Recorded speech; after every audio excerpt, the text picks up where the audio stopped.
The UN's nuclear watchdog says it will send a team to inspect 2 sites in Ukraine at the government's request.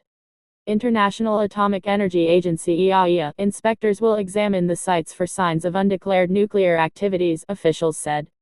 The location of the facilities was not announced, but Director-General Rafael Grossi said that one of them was inspected last month. It comes amid Russian accusations that Kyiv is preparing to use dirty bombs. The devices contain radioactive material, such as uranium, which is scattered through the air when its conventional explosive detonates. They don't need to contain highly refined radioactive material, as is used in a nuclear bomb, which makes them cheaper and easier to maneuver. What is a dirty bomb? The IAEA said it received an invitation from the Ukrainian government to carry out verification activities at 2 unspecified locations, adding that the agency's inspectors already visit both sites regularly. The invitation appeared to be in response to Russia's recent allegations that 2 institutes in Ukraine were involved in preparations to produce a dirty bomb. Moscow has not offered any evidence for the claim. Russia's state-run news agency, RIA Novosti, said it had identified 2 sites: the Eastern Mineral Enrichment Plant in central Dnipropetrovsk region and the Institute for Nuclear Research in Kyiv as the locations central to the alleged Ukrainian operation. Moscow is expected to repeat the allegation during a meeting of the UN's Security Council on Tuesday. In a letter to UN Secretary-General Antonio Guterres, the Russian representative to the Council, Vasily Nebenzia, said his country would regard the use of the dirty bomb by the Kyiv regime as an act of nuclear terrorism.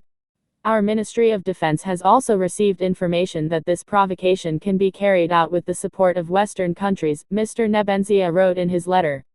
Moscow's allegations have been rejected by Ukraine and its Western allies.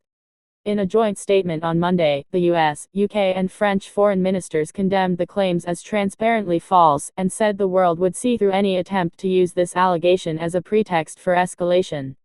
Meanwhile, Ukrainian President Volodymyr Zelensky said the Russian allegations were clear signs that it was planning its own attack.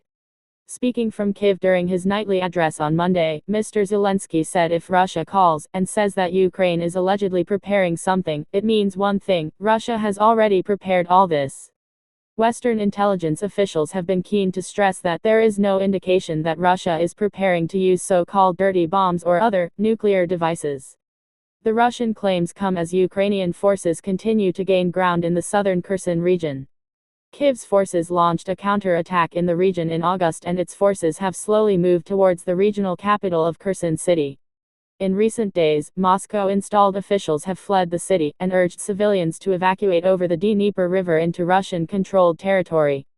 But Ukraine's military intelligence chief, Kyrylo Budanov, warned state media that Russian troops in the region were preparing to defend the city rather than retreat.